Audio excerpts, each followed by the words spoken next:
tayo po'y mag-haplos ng haplotion sa ating katawan. Yan, napakasarap naman talaga sa pakiramdam mo, haplotion, no? May isang kapitong mangustin at moringa. O i-haplotion nyo na yan, mga kapuso, doon sa mga mapapago sa maghapong ito. Ito, pagpaginawa talaga ng pakiramdam ng katawan natin, ha? Si Jessica.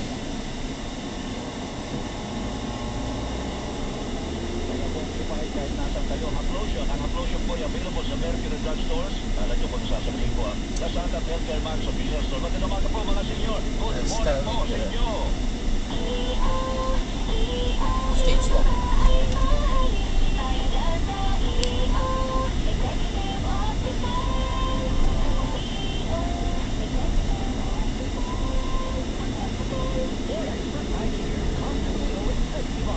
With over 300 stores nationwide. Executive Optical.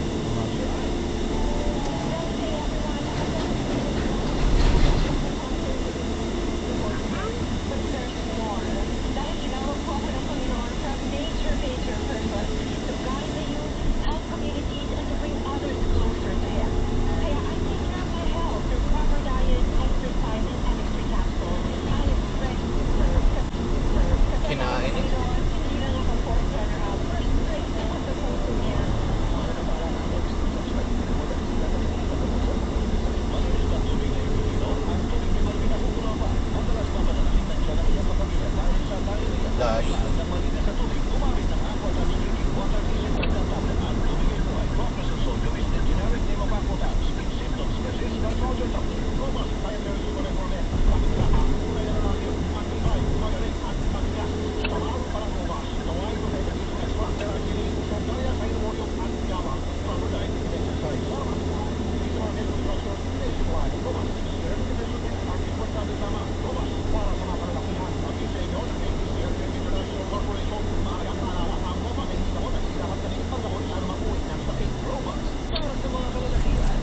Try mo.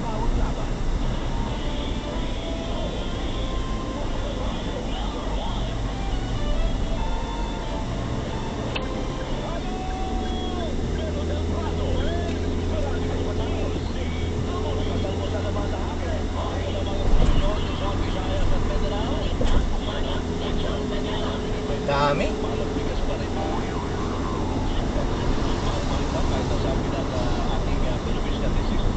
Daming truck ngayon, no?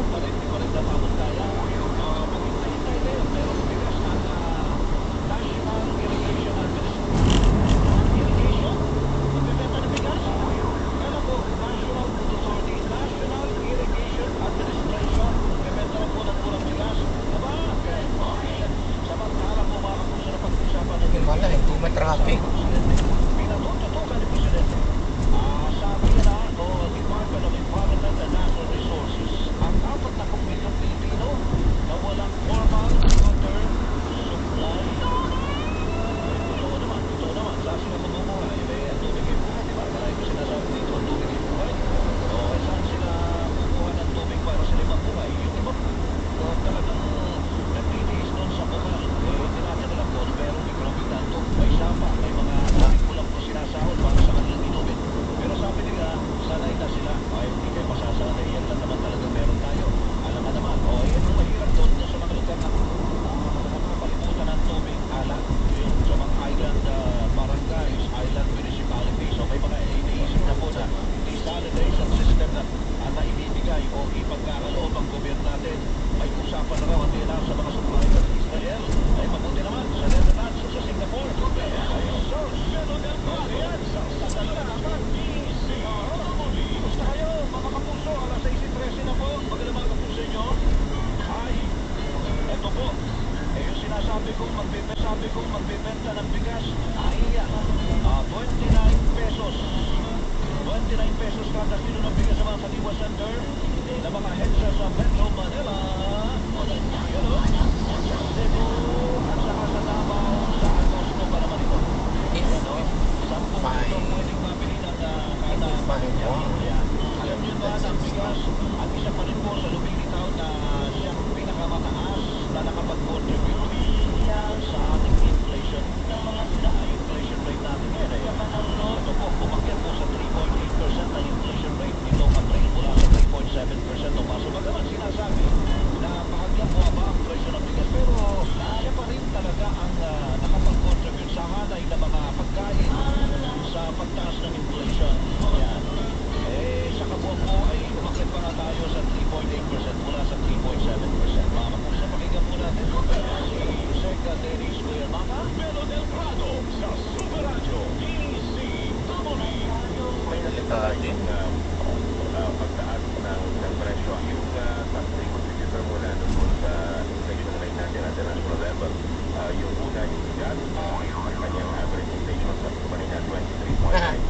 Bawal yan, Brad. Grabe yung overtake no. Delikado ba dyan, Brad?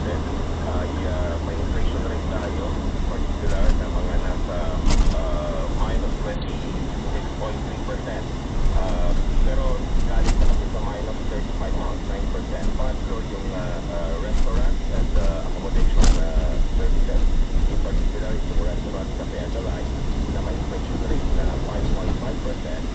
Melo del Prado sa Super Radio Tara natin ang realidad sa palengke. Kung mag-check tayo sa palengke. Ilang mamimili sa Agora Market sa San Juan.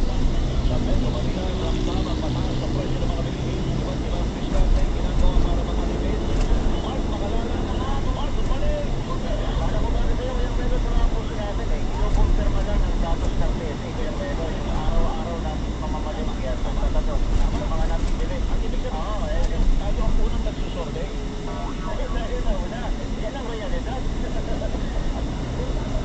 mga namimili, walang araw na hindi nila naramdaman yung pagtaas sa presyo. Correct. Ang mga pangunahing bilihin. Kaya naman naniniwala sila sa datos ng PSE na tumaas itong inflation rate o yung bilis ng pagtaas ng bilihin at serbisyo sa loob ng sinasang panahon. Ang paliwanag nila sa atin. Kung nagkakaroon mo ng pagbaba, hindi daw nagtatagal yan Ilang linggo, ilang araw na abot bumabalik-ulit sa dating mahal na presyo. Kaya hindi mo talaga ramdam, Kuya Melo. Sobrang dami ng truck. Unang halimbawa, yung bigas. Diba, yung bigas daw, bumaba sa hanggang 48 pesos per kilo. Nakalista rin natin yan. Wait. Unang nakapako sa 50 pesos per kilo. Yun yung pinakamurang bigas na regular milled rice na disente na, para makain dahil maayos yung kalidad niyan. Inhalimbawa din nila yung karne ng baboy. Ngayon daw, hanggang 380 pesos per kilo. Yung tiempo, dati daw, umabot pa ngayon hanggang 400 pesos per kilo. Gayun man, mataas pa rin yan. Dahil dapat, Kuya Melo, ang tiempo, kung tutusin mo, 360, 370 pesos per kilo. Maliban dyan, inhalimbawa din nila yung ilang mga gulay. Tulad na lamang Sinigang sa miso. bawang at tuya. Yan yung mga pangunahing pangisa ko yung medyo mga pangpanangkap yan para magkalasa ang ating pagkain, di ba? Siyang tunay. Kaya ang ginagawa na nga ng diskarte ng mga kababayan natin, ng mga nagtitipid, yung sa mga pampalasa dinadaan Kasi yung kanilang mga pagkain na niluluto, kinakailangan masabaw, masarsa, malasa. Para nang sa gayon, kahit kakaunti lamang yung kanilang pagkain na niluluto, mapaparami mo yan sa pamamagitan ng kanin naman. Tama yun, no? Ang sinasabi pa nila sa atin, nabawasan yung kanilang purchasing power o kakayahan na bumili. Dati daw kasi, sa loob lamang ng 500 pesos na pamamalengke nila, yung budget nila, marami nang nabibili. Pero ngayon daw, nagbabawas pa sila ng binibili doon sa kaparehong budget nila. Ibig sabihin, ramdam ko talaga ko yung Melo na may pagtaas dahil kung kaparehong budget ang ginagamit mo at nakukulangan ka sa binibili mo, ibig sabihin, may problema. Kasi nga yung mataas na presyo ng binigay, inflation, ang tawag dyan. Inflation, Kuya Melo, tama ka dyan. May hiwalay pa na sa inflation. Yung naman, sumiliit pa yung mga binibili mo. Oo. Ilan lamang yan sa mga kalbaryo na kinakarap ng mga kapuso natin. Dahil maliban din sa mga bilihin, yung mga servisyo pa silang ina-avail o binabayaran. Kaya naman, kinakapos talaga sila sa kanilang budget. Pakinggan natin yung tinig ng aking mga nakapanayam. Ano po yung budget na budget? Ano po? Puro ano na po tayo dati marami ka nang nabibili doon. Pero ngayon,